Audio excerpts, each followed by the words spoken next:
گئے تھے خرچ کر دینا، اللہ کے رستے میں دے دینا، وہ بندھا ہوا ہے، اور اس سے جو دوسرے نمبر کا کام، اس سے جو کم قیمت کا تھا، باقی سب میں بہتر لیکن اس سے کم قیمت کا، وہ اونٹ آپ کے غلام نے اللہ کے رستے میں خرچ کر دیا، خیرات کر دیا، تو آپ فرمانے لگے یار میں نے تمہیں کہا تھا یہ اونٹ دینا۔ وہ کہنے لگا حضور یہ تو آپ کی سواری کا اونٹ ہے نا، تو میں نے چاہا تھا جو آپ کی سواری کا اونٹ ہے وہ رکھ لیا جائے۔ تو سیدنا ابو ذر غفاری رضی اللہ تعالیٰ عنہ فرمانے لگے میں سواری کے لیے تو تجھے کہہ رہا تھا خرچ کر دے، پر دنیا کی سواری کے لیے نہیں، آخرت کی سواری کے لیے۔ وہ جو قیامت میں اللہ کے حضور پیش ہونا ہے تو میں نے کچھ بھیجا ہوا تو ہو، وہاں میرے پاس کوئی خزانہ تو ہو، آخرت کی جمع پونجی تو ہو، کوئی ہو نا میرے پاس جو میں نے آخرت کے لیے۔ ناراض نہ ہونا، بہت سارے معاملات میں ہم اولاد سے نہیں مشورہ کرتے، نہیں گھر والوں سے پوچھتے، اللہ کے راستے میں خرچ کرتے ہوئے کیوں کہتے ہو مشورہ کر کے بتاؤں گا، بات کر کے بتاؤں گا؟ جب اپنے دنیاوی بہت سارے معاملات میں آزاد ہوتے ہو تو اپنی آخرت کا ذخیرہ جمع کرنے کے لیے کیوں ہم آزادی کے ساتھ فیصلہ کیوں نہیں کرتے؟ نبی رحمت نور مجسم شفیع معظم صلی اللہ تعالی علیہ وآلہ وسلم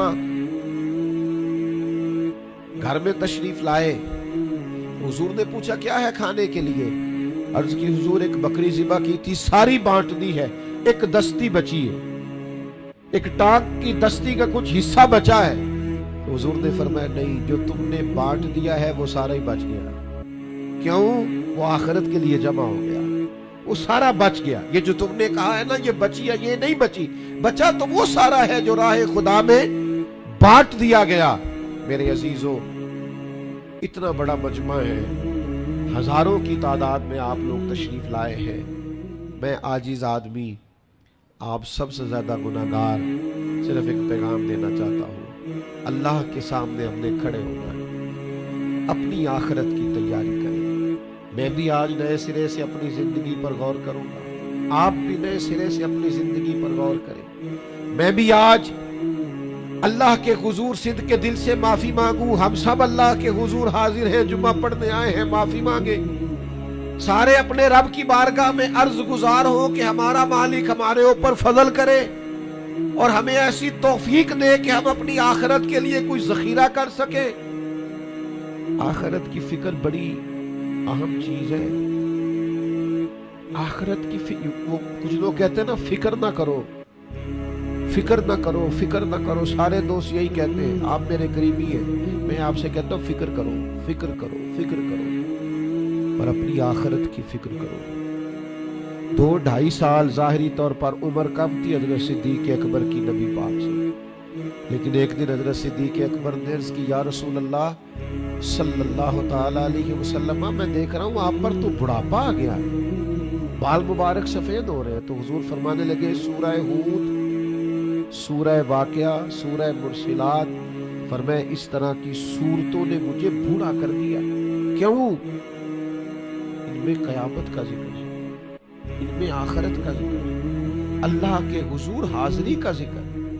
ان صورتوں نے، ان کی فکر نے، حضور فرماتے ہیں یہ ترمذی شریف میں موجود ہے، مجھے بوڑھا کر دیا ہے۔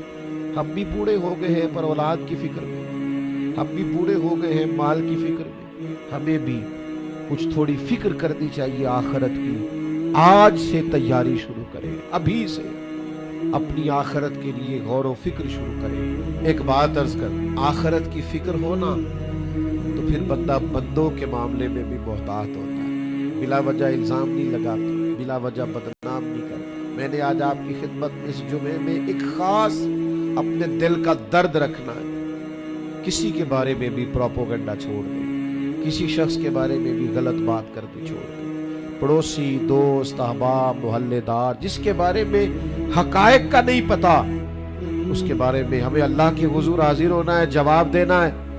کوئی بھی کسی بھی کی عزت پر ہاتھ ڈالنا چھوڑ دے۔ اسلام میں چور کی سزا ہاتھ کاٹنا ہے، لیکن اسلام پہلے غور کرتا ہے چوری کیوں کی، اسباب کیا بنے۔ حضرت عباد بن شرجیل رضی اللہ تعالیٰ عنہ کہتے ہیں میں نے اپنے پڑوسی کی باغ سے کچھ پھل لے لیے تھے، کچھ کھا لیے تھے، کچھ میں نے اپنی چادر کے پلوں میں چھپا لیے، ابن ماجہ میں موجود ہے۔